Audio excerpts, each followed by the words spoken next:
Hello दोस्तों, the knowledge hub पे आपका स्वागत है और मैं लेकर आया हूँ मिडिवियल हिस्ट्री का इम्पॉर्टेंट क्वेश्चंस जो कि पार्ट 1 है, लेक्चर 1 है ये। तो चलिए स्टार्ट करते हैं। इसमें 20 क्वेश्चन का सेट है और यूपीएससी या बीपीएससी या अदर स्टेट पीसीएस का अगर आप प्रिपरेशन कर रहे हैं, एसएससी का प्रिपरेशन कर रहे हैं, तो ये वीडियो आपके लिए काफ़ी हेल्पफुल होने वाला है। तो चलिए स्टार्ट करते हैं। Question number 1, who was the real founder of Delhi सल्तनत? दिल्ली सल्तनत का वास्तविक संस्थापक कौन था? तो इसका सही आंसर है इल्तुतमिश।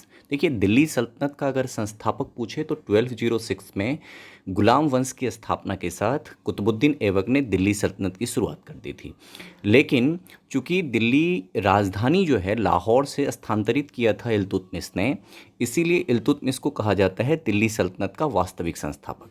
साथ के साथ इल्तुतमिश ने 1216 में तराइन की तीसरी लड़ाई में ताजुद्दीन याल्दोस को हराया था, जो अफ़गानिस्तान का था, गौरी का वंशज। वो क्लेम कर रहा था कि दिल्ली तो हमारे क्षेत्र के अधीन था, क्योंकि Qutubuddin Aibak as a general Mohammad Ghori ने अपॉइंट किया था, तो दिल्ली वाला क्षेत्र तो हमारा है, तो इसलिए दिल्ली पर हमारा वास्तविक हक है।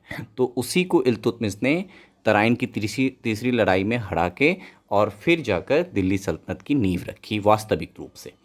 इसके बाद है question number 2, who was known as prince of canal? तो नहर के राजकुमार के रूप में किसे जाना जाता है? तो इसका सही आंसर है फिरोज शाह तुगलक। देखिए, पश्चिमी उत्तर प्रदेश का जो आज के डेट में क्षेत्र है, उसमें फिरोज शाह तुगलक ने बहुत सारे नहरों का जाल बिछाया था और इस कारण से उन्हें प्रिंस ऑफ कैनाल कहा जाने लगा। Question number 3, he was courtier of 8 sultans of Delhi. He invented musical instrument tabla and sitar. He wrote a famous book Khazain ul Futuh. Name the person. वह दिल्ली के 8 सुल्तानों का दरबारी था। उन्होंने वाद्य यंत्र तबला और सितार का आविष्कार किया। उन्होंने एक प्रसिद्ध पुस्तक खाजियान उल फतेह लिखी। व्यक्ति का नाम बताइए। तो इसका सही आंसर है अमीर खुसरो। देखिए, अमीर खुसरो को कहा जाता है parrot of India, Tota e Hind. Kasganj Uttar Pradesh में उनका जन्म हुआ था और बहुत बड़े वॉरियर भी थे और 8 सुल्तानों को उन्होंने देखा है, उनके दरबार में रहे हैं। और साथ के साथ ये जो खाजियान उल फतेह किताब इन्होंने लिखी थी, इसमें जौहर का जिक्र है, जो पद्मावती जौहर करती हैं, राणा रतन सिंह की पत्नी, तो उसका जिक्र भी इस किताब में है। एक तो पद्मावत जो मलिक मोहम्मद जैसी ने लिखी थी, उसमें भी जिक्र है, और दूसरा खाजियान उल फतेह में भी है। क्वेश्चन नंबर 4, विच सुल्तान एस्टैब्लिश्ड मिलिट्री डिपार्टमेंट दीवान ए अर्ज? किस सुल्तान ने सैन्य विभाग दीवान ए अर्ज की स्थापना की? तो इसका सही आंसर है बलबन। देखिए, बलबन जो है रजिया सुल्तान के बाद 1265 में, मतलब 1240 में रजिया सुल्तान का डेथ हो जाता है, उसके बाद 1240 से 1265 तक जो चालीसा इल्तुतमिश ने स्थापित किया था, मेनली उसी का राज रहता है दिल्ली सल्तनत पर। तो 1265 में बलबन आता है और बलबन के आते ही फिर से बहुत ज़्यादा सेंट्रल पावर, राजा के पास बहुत ज़्यादा पावर हो जाते हैं। तो ऐसे में एक मिलिट्री डिपार्टमेंट इस्टेब्लिश करता है जिसका नाम है दीवान अर्ज, क्योंकि जो बलवन है उसने एक पॉलिसी दी थी जिसका नाम है आयरन एंड ब्लड पॉलिसी, लौह और रक्त की नीति। तो ऐसे में पूरे सेना के महत्व को समझता है और बहुत बड़ा ट्रुप तैयार करता है बलवन। और एक और चीज़ बलबन के लिए आपको ध्यान रखना है कि सजदा और पैबोस, ये जो ईरानी पनिशमेंट था, ईरानी परंपरा, ईरानी ट्रेडिशन का पनिशमेंट था, वो भी बलबन ने ही स्टार्ट किया था। क्वेश्चन नंबर 5, विच सुल्तान एस्टैब्लिश्ड एग्रीकल्चर डिपार्टमेंट दीवान ए आमिर ए कोही? किस सुल्तान ने कृषि विभाग दीवान ए आमिर ए कोही की स्थापना की? मोहम्मद बिन तुगलक ने की। देखिए, मोहम्मद बिन तुगलक काफ़ी पढ़े लिखे थे, लेकिन इनको पगला बादशाह कहा जाता है, मैड किंग कहा जाता है। और इन्होंने एक तरह से सिक्कों का चलन शुरू किया। इनके समय चांदी काफ़ी महंगा होने लगा था, तो इन्होंने कहा कि चांदी महंगा हो रहा है, तो ऐसे में कॉइन का यूज़ ही क्या है, तो मोड ऑफ ट्रांसफ़र ही तो है। तो ऐसे में इन्होंने तांबे के सिक्के चलवाने शुरू कर दिए। तो ऐसे में घर में लोगों के पास तांबे काफ़ी ज़्यादा अवेलेबल हुआ करता था, तो लोगों ने खुद से तांबे के सिक्के बनाने शुरू कर दिए। तो फॉल्स मनी, फेक मनी बहुत ज़्यादा उस समय मार्केट में हो गया और बाद में इनको ये डिसीजन वापस लेना पड़ा। तो मोहम्मद बिन तुगलक ये हैं जिन्होंने दीवान आमिर कोही की स्थापना की। इसके बाद क्वेश्चन नंबर 6 है, the first battle of Panipat was fought in which year? Panipat का पहला युद्ध किस वर्ष लड़ा गया था?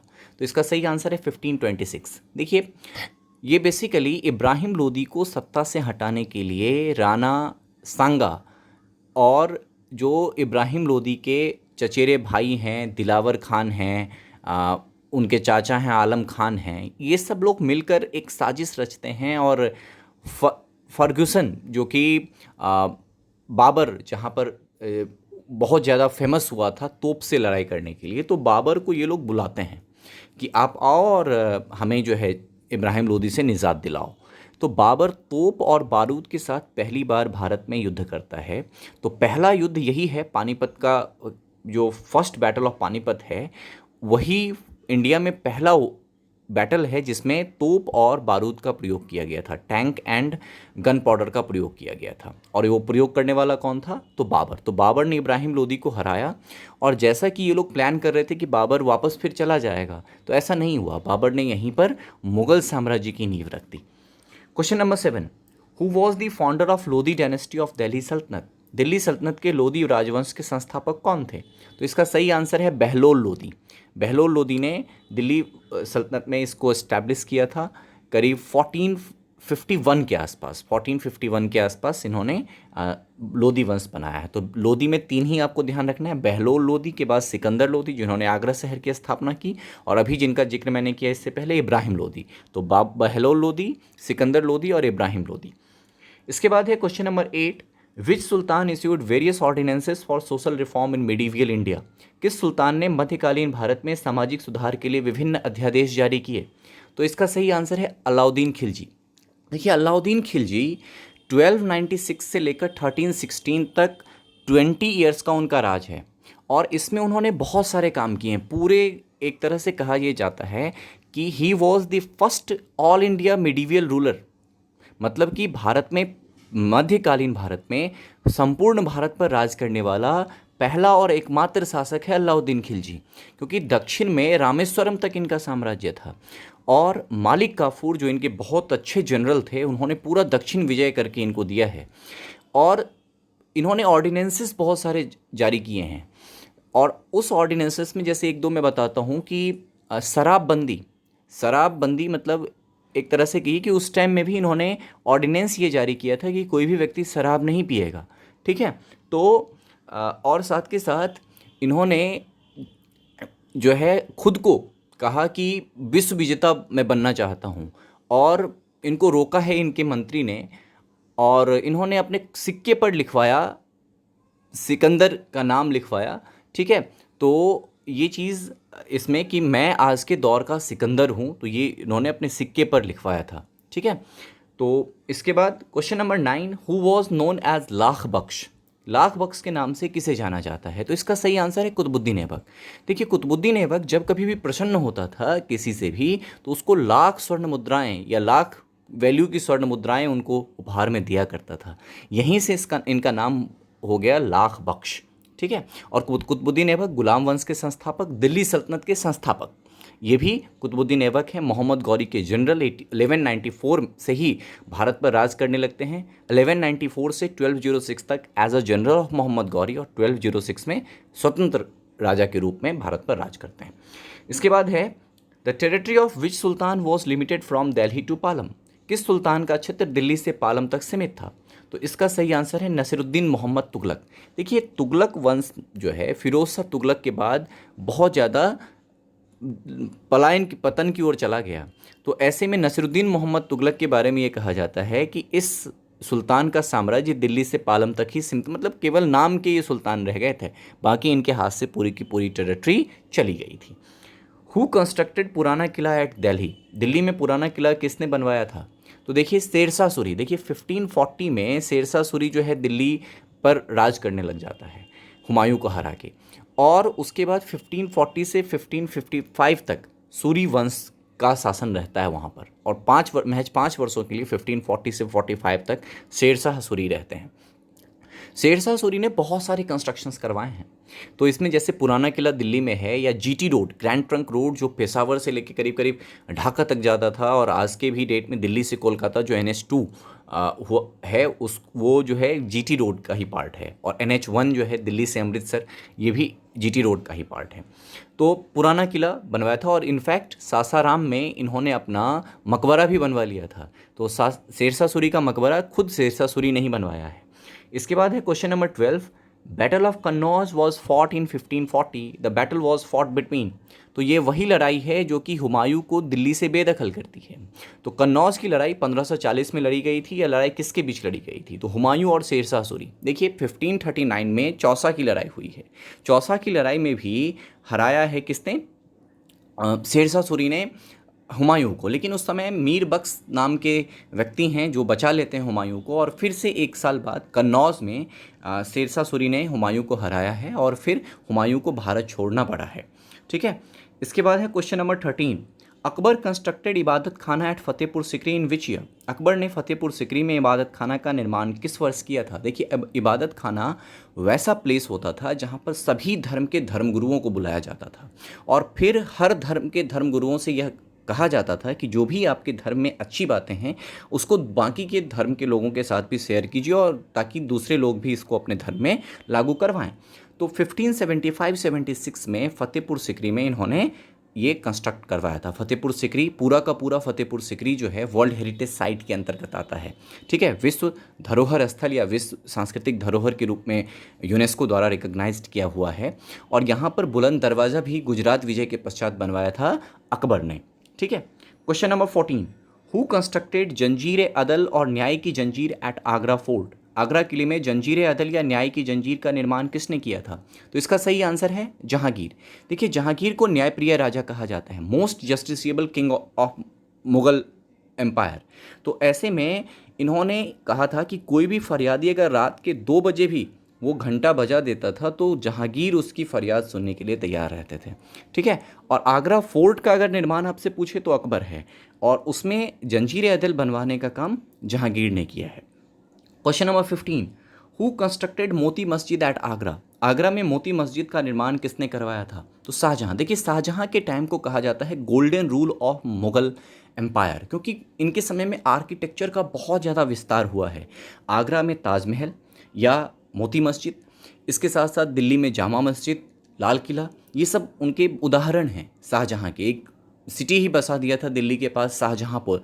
तो ये जो चीज़ है इनके टाइम पर, शाहजहां के टाइम पर हुआ है। Question number 16। Aurangzeb constructed a duplicate monument of Taj Mahal at Aurangabad, Maharashtra.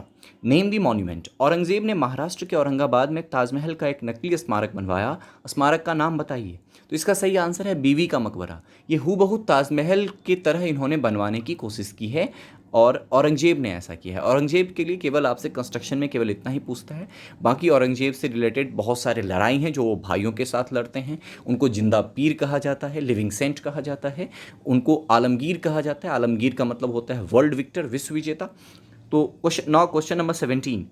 Who shifted capital from Delhi to Daulatabad and again Delhi in the reign of Delhi सल्तनत? दिल्ली सल्तनत काल में किसने पहले दिल्ली से राजधानी को दौलताबाद या देवगिरी स्थानांतरित किया और फिर से दिल्ली स्थानांतरित किया?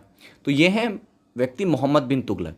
देखिए मोहम्मद बिन तुगलक जो है 2 कारणों से ऐसा करते हैं, जैसा कि इतिहासकार बताते हैं कि एक तो मंगोलों के आक्रमण से बचने के लिए वो दक्कन की तरफ जाते हैं और देवगिरी में अपना कैपिटल बनाते हैं, और दूसरा कारण ये था कि चूंकि दक्कन वाला एरिया एक तरह से दक्षिण भारत पर भी कंट्रोल और उत्तर भारत पर भी कंट्रोल के लिए एक सेंटर वाला एरिया उनके लिए, उनके अकॉर्डिंग था, तो वो इस कारण से भी इसको शिफ्ट करना चाहते थे। लेकिन जब उन्होंने ऐसा किया तो नॉर्थ इंडिया पे बहुत सारे राज्य इनके हाथ से निकलते चले गए। तो इसलिए मोहम्मद बिन तुगलक ने फिर से वापस दिल्ली कर लिया, अपना राजधानी को फिर से वापस दिल्ली कर दिया। Question number 18। Who wrote the book Humayunnama? Humayunnama पुस्तक किसने लिखी है? तो इसका सही आंसर है हुमायूं की बहन गुलबदन बेगम। ठीक है, गुलबदन बेगम ने हुमायूंनामा लिखा है। और अगर हुमायूं का मकबरा अगर आपसे पूछ ले तो वो हाजी बेगम या बेगा बेगम ने बनवाया है दिल्ली में। Question number 19। In which year Mohammad Ghaznavi first time attacked in India? किस वर्ष मोहम्मद गजनवी ने पहली बार भारत पर हमला किया? तो देखिए 1000 से लेकर 1026 तक मोहम्मद गजनवी ने करीब 17 बार भारत पर आक्रमण किए हैं, और लास्ट टाइम उन्होंने गुजरात के सोमनाथ मंदिर पर किया है। और ऐसा भी कहा जाता है कि जब वो सोमनाथ से लूट कर जा रहा था तो वापस रास्ते में राजस्थान और पश्चिमी उत्तर प्रदेश वाले रास्ते में जाटों के साथ उनकी लड़ाई होती है, और वो बच के निकल जाता है और फिर वापस आता है कुछ दिनों बाद और फिर लड़ाई करता है। तो ये है मोहम्मद गजनवी के बारे में कि 1000 से लेकर 1025-26 तक उन्होंने करीब 17 बार भारत पर आक्रमण किया है। इसके बाद है question number 20, in which battle Mohammad Ghori defeated Jaichand. किस लड़ाई में मोहम्मद गौरी ने जयचंद को हराया? तो बैटल ऑफ चंद्रावर। देखिए 3 बैटल आपको करीब करीब ध्यान रखना है। 1191 में तराइन की पहली लड़ाई, 1192 में तराइन की दूसरी लड़ाई। तो पहली लड़ाई में पृथ्वीराज चौहान ने मोहम्मद गौरी को हराया। दूसरी लड़ाई में जयचंद की मदद से मोहम्मद गौरी ने पृथ्वीराज चौहान को हराया। और जयचंद को ऐसा लगता था कि मोहम्मद गौरी वापस चला जाएगा और पूरा राज्य उनको मिल जाएगा, लेकिन ऐसा नहीं हुआ।